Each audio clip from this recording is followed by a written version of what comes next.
Does Palestine deserve to be recognized as a nation state? Or should member states from the United Nations General Assembly consider the pathway that some states are proposing, such as denying the self-determination of Palestine as a nation state?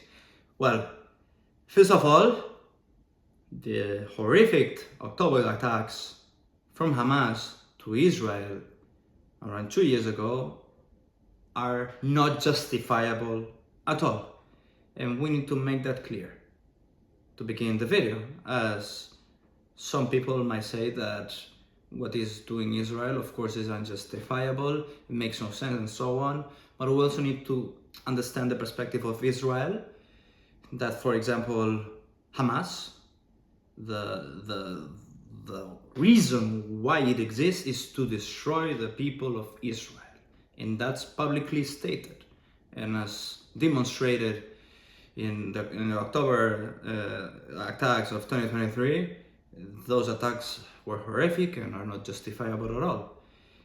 And that's really one of the excuses that Israel, and especially the US, is stating not to promote the self-determination of the Palestinian Authority. But on the other side, we've seen that there are so many resolutions of the United Nations General Assembly and even the Security Council from decades ago, and including in 2025, the majority of countries of the United Nations General Assembly are very, very clear about this. They want to recognize the Palestinian Authority as a legitimate state. And this happened in the United Nations General Assembly. And as we've seen, many more countries, including the UK, France, Australia, Canada, Spain, among many others, are extremely determined about this and want to recognize Palestine as a nation state.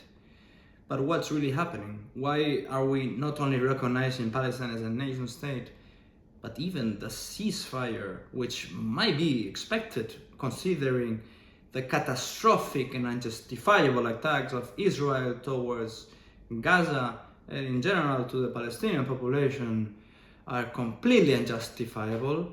Why is this bombardment and this suffering still happening and not even a ceasefire is taking place? Well, unfortunately, because of a lack of trust.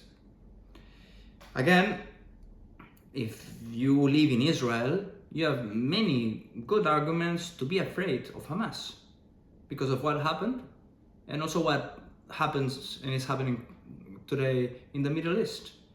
But same with the people of Palestine, including Gaza and also the West Bank.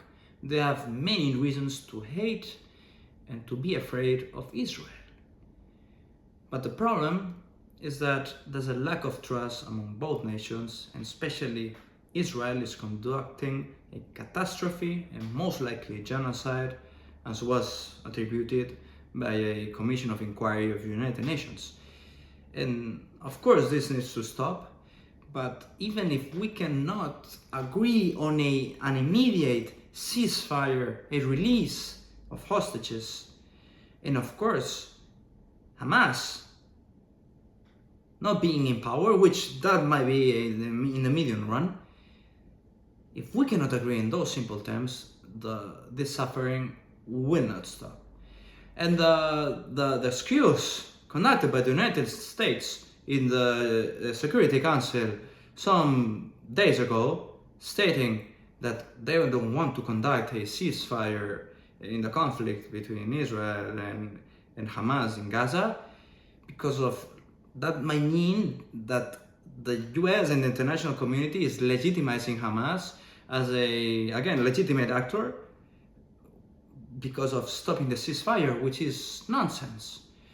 Because in the end, what really the two-state solutions really mean is not having Hamas in power, but rather the Palestinian Authority, which is extremely different.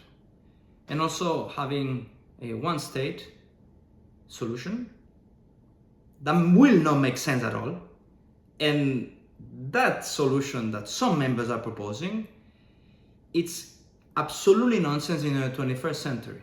Absolutely nonsense.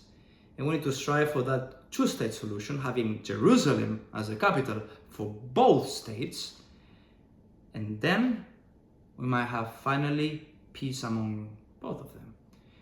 But again, it's critical to understand both perspectives and why some actors are stating really those public statements, and most relevant, are conducting those actions that provoke suffering in the population. Israel not trusting Gaza because of the public statement and the mission of Hamas and the attacks they have conducted in Gaza, in this case Hamas, well, basically need to go away. It's very easy to say, of course, but the international community has to be very clear that they are not proposing a Hamas-led solution, but rather the Palestinian Authority.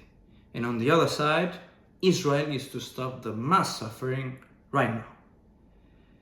And of course, the hostages need to be released. It's for themselves and for the families and the people of Israel and Palestine. But Israel really needs to stop the suffering right now. And the speeches conducted in the United Nations General Assembly are full of hatred. Full of hatred.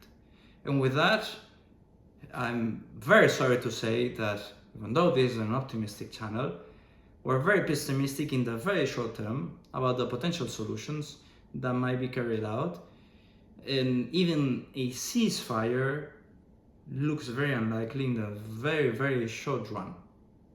And again, because the US is vetoing the United Nations Security Council, as it's in some way still an ally of Israel.